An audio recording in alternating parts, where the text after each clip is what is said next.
Na verdade, desde que eu sou adventista do sétimo dia, há 23 anos, eu nunca me firmei nessa questão da Trindade.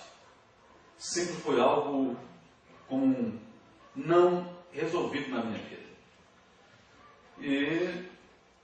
Mas, como você está ali com os irmãos, você está trabalhando na obra, eu fui obreiro, né? E trabalhando em rádio, né? Tudo ligado à obra adventista, de maneira que era uma coisa que a gente não pesquisava, não entrava.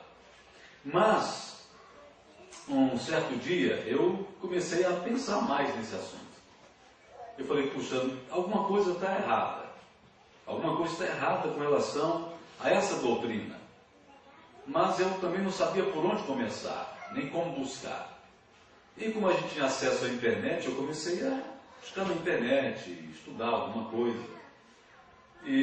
Mas ficou para mim mesmo. Eu não quis tomar nenhuma decisão, eu não tinha ainda bases, não é? Clareza no assunto. Então, o tempo foi correndo. De 5 anos para cá, a gente fez, para fazer 6 anos, a gente fez um pacto com Deus, de só servir a Deus e não servir a homem. Então a gente estava mantendo um ministério dentro da igreja adventista, mas não ligado à organização. Um ministério que a gente chama independente da organização, não é? Mas dentro da organização. Os irmãos sabem que esses ministérios leigos, não é? E muitos irmãos pregam e vendendo meu material, CDs, DVD, falando sobre saúde. E muitas igrejas já tinham fechado a porta para mim. Alguns pastores mesmo me proibiram, não diretamente a mim, mas aos seus anciãos, de que me recebessem em suas igrejas. Porque as minhas mensagens de saúde e de reforma eram muito contundentes. E eles não queriam que os irmãos aceitassem, porque eu estava causando certo ribuliço dentro da igreja, né? E eles não queriam isso. Mas aqueles irmãos sinceros sempre queriam. Eu me lembro de uma mensagem que eu preguei, que eu dizia assim: Senhor, que venha a perseguição para acordar o teu povo, que o teu povo está dormindo. Só com a perseguição ele vai acordar. Mas que venha primeiro por mim, que comece por mim. Ele estava naquela busca de oração, de jejum, de entrega, e buscando sempre. Então, um certo dia, o irmão Carlos Roberto, querido irmão de longas datas, falou assim para mim: Alegre, com relação a essa questão da Trindade. Eu falei: Carlos, eu não creio na Trindade. E ele também: nós também não creio, mas nós estávamos sem base. Isso faz uns 3 anos, mais ou menos. E ficou naquela, crê, não crê. Então todo hino que cantava trinitariano na igreja, eu não cantava. Eles cantavam e eu ficava em silêncio. E olha que todo sábado, praticamente, eu pregava. Não tinha um sábado que eu não pregasse. Se eu não pregasse de manhã, pelo menos à tarde, estava pregando nas igrejas. E fazendo vigílias e semanas de oração. Mas sempre quando caía aqueles hinos trinitarianos, eu não cantava. Todo mundo cantando, eu cabeça baixa, orando. Então, não posso compactuar com isso. Mas ainda não estava definido, né? Ainda não estava com bases sólidas nessa crença de que não existe a Trindade. Então, um dia eu falei com o Carlos: eu vou fazer um teste com Deus, Carlos. E eu peguei 7 papelinhos, eu cortei os papéis, todos no mesmo tamanho, no mesmo formato, e escrevi em 6 Trindade e um deixei em branco.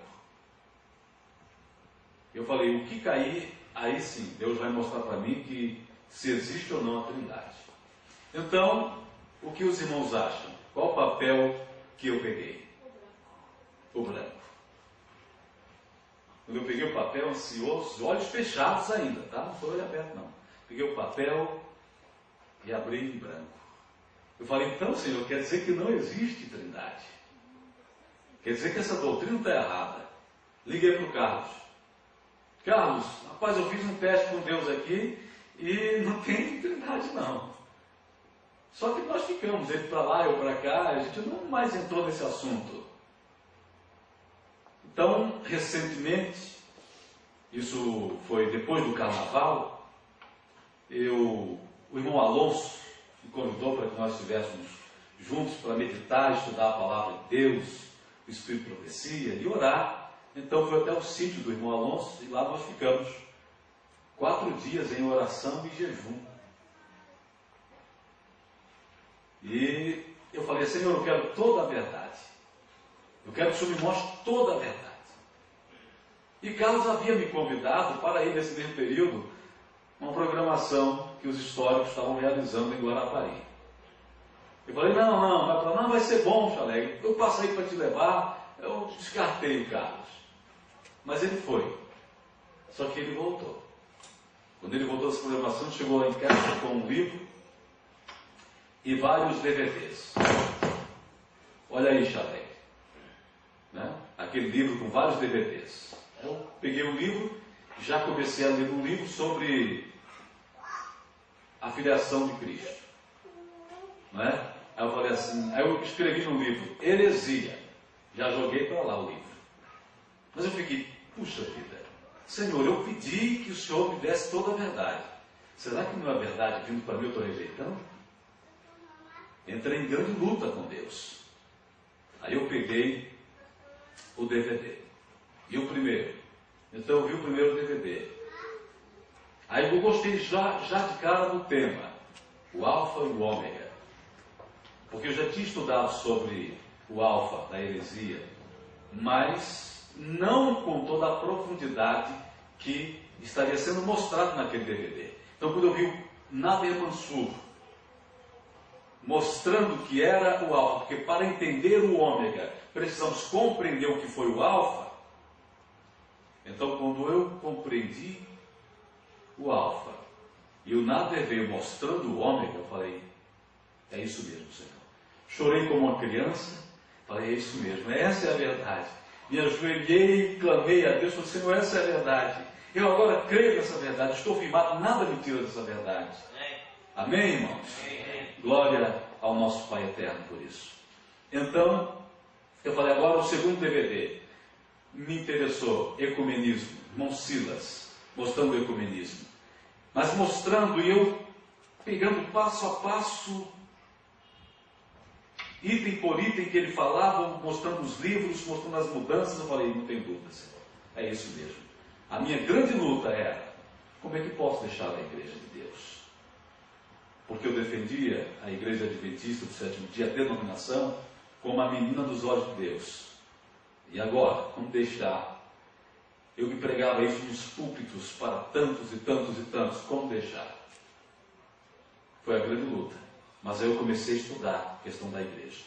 E vi que Deus estava me chamando, dizendo, não, meu filho, esta igreja, esta denominação, infelizmente, apostatou. Quando colocaram o outro no trono, quando colocaram para dentro das suas doutrinas uma doutrina espúria e falsa, então Deus já não estava mais ali. Eu falei, então, Senhor, eu vou agora seguir a verdade, doa em quem doeu, pedir perseguição que venha logo a mim. Então você já sabe o que acontece, né? Teria muito o que falar, mas eu acho que o importante é isso, é entender o que Deus faz, como Ele trabalha, usando as pessoas, não é? Ele usou o Carlos para isso, e aí eu encontrei depois o irmão Wagner, e nós estamos juntos, estudando cada dia mais, compreendendo, e graças ao nosso bom Pai, produzindo material, produzindo DVDs desta verdade sólida, alicerçada na Bíblia e no Espírito de profecia. Porque são as duas fontes que eu prezo, que eu estimo, que eu creio, que não abro mão. A palavra de Deus, a Bíblia Sagrada e o Espírito de profecia. A luz menor que guia a maior. Crendo na serva de Deus, uma profetisa do Senhor. Então tudo isso veio para realmente me abrir os olhos e o coração. E hoje eu sou um homem feliz porque eu estou em toda a verdade. Eu sempre fico perguntando, Senhor, teria o Senhor mais algo a nos falar? Né? E Deus está sempre mostrando, com humildade de coração. Com humildade. Então, eu peço, né, aos meus irmãos que estão vendo esse testemunho, que possam tomar também a sua decisão. Esta é a verdade. Vai doer? Vai. Pode sangrar? Pode. Pode vir perseguição? Que venha, quantas vierem. Eu estou vivo para Cristo, mas morto para o mundo. O resto não